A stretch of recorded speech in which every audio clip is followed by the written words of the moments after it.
pursue of the Union government powers of the and set borrowing limits using the back door of 293. Going further, it use unfairly low estimates of the GSDP of our state and therefore set a runoff of a much lower GSDP than those actually realized. Further, they force us to take any debts incurred in the public sector undertakings like the electricity board onto our state financing limit.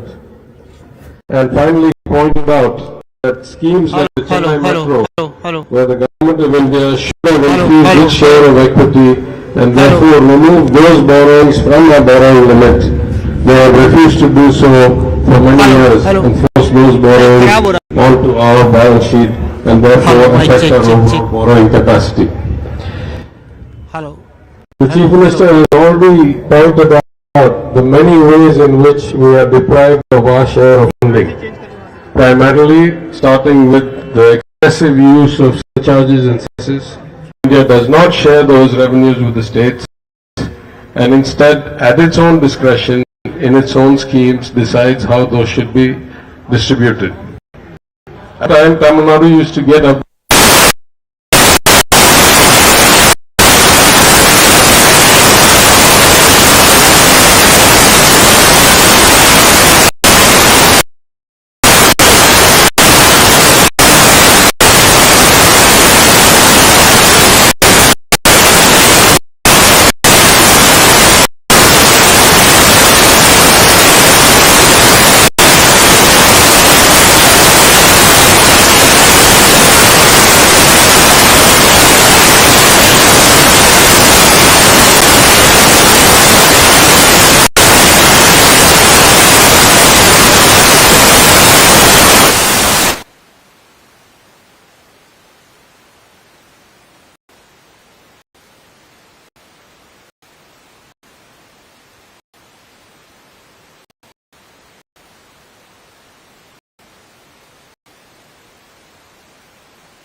most people will not see the image of Mahatma Gandhi on the rupee notes and instead will only be required to see the image of the Prime Minister on the identity of the scheme.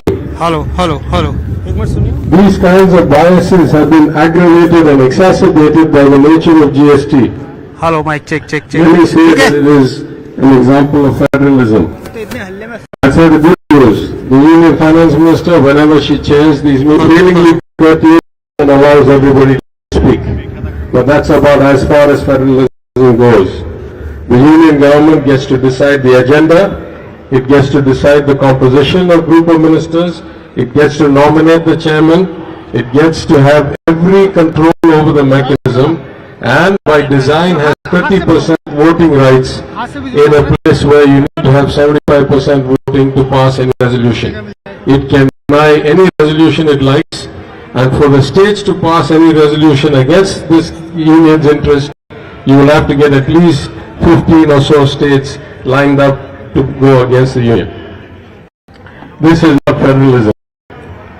If we say, so you cut our actual allocations, you cut our funds, let us at least go and borrow from the market. They reduce our borrowing capacity in every way possible. They cut our GDP from the ISO's estimate to some artificial level, force us to take some percentage on that, 3.25%, 3.5%, while they, in a shameless sign of hypocrisy, consider it a brilliant outcome if their fiscal deficit is 5 or 5.5 or 6%, but hold us to limits like 3 or 3.25 or 3.5. So they will not give us money, and they will not let us borrow. Whereas the other challenge is what do? They deny us permission to go overseas to seek investment. The Foreign Affairs Ministry routinely rejects applications from state ministers to travel overseas. They require their delay inbound missions who come to meet us. They divert investments to their preferred states and to gift city. They restrict the ADB from funding more than one project in one state in a year. And they delay or stall FITB approval and cabinet approval. In every way possible, they want to constrain our fiscal flexibility and our ability to service our people's needs.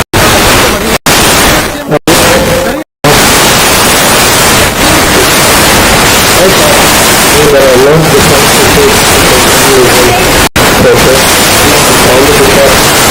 from Palanivel 50 years of my Chief Minister Thiagarajan. But one of the things we learned from Palanivel is that we must take credit with all those whose principles match ours, and we must give them credit as well. In that sense, I pay respects to our local opposition with Jayalalitha. She also stood strong for federalism and states' rights. And I must mention here that as one-time champion of federalism, the three-time Chief Minister of Gujarat, Narendra Modi, who was once the champion of federalism when he was Chief Minister.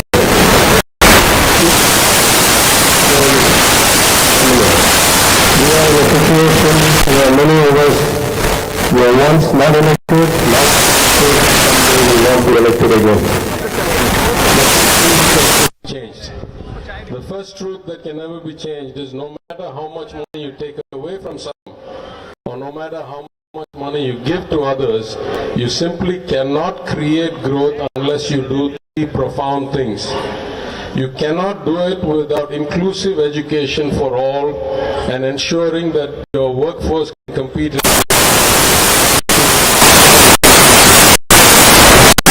Do it without having a vibrant business that creates a level playing field with strong education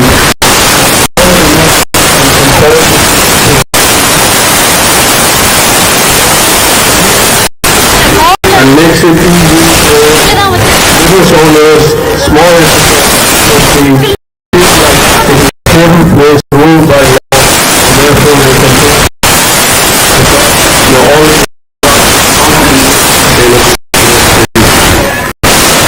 So what does that mean? And we must do it.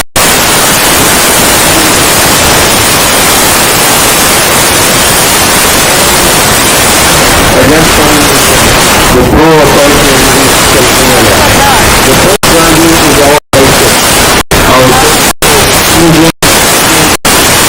value is our access and education as the basis for progress of society. We must protect our culture. Second, we must remember that compassion is the best quality of the governor. Not strength, not power. For those who are continuously in a fight, they can keep projecting strength and power. For those of us who have come to serve the people, it is compassion that defines us. It is our ability to protect the weakest and to provide for those most in need. And finally, it is competence that is our value. We must strive to do better every day. Even as our resources get cut, we must bring in better advice.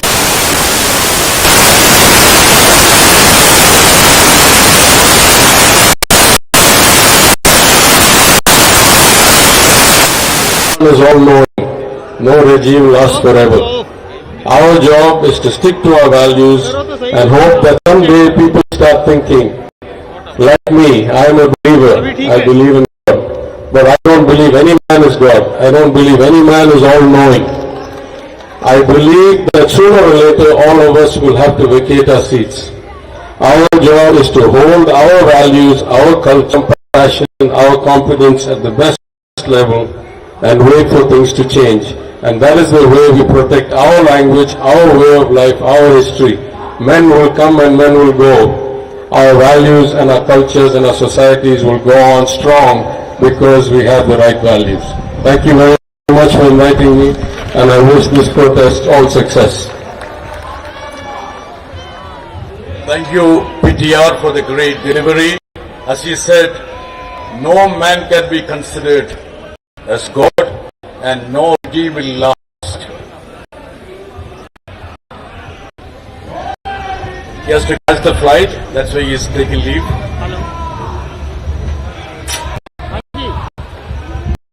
Let me cordially welcome Shri Tiruchu Shiva, Shri Abdullah, Shri Nadarajan and Suveniresh, MPs from Tamil Nadu. Tiruchu Shiva is the leader of the DMK. And also Shri Girijan, Member of Parliament of DMK in Dhaka. One of the stalwarts of the national politics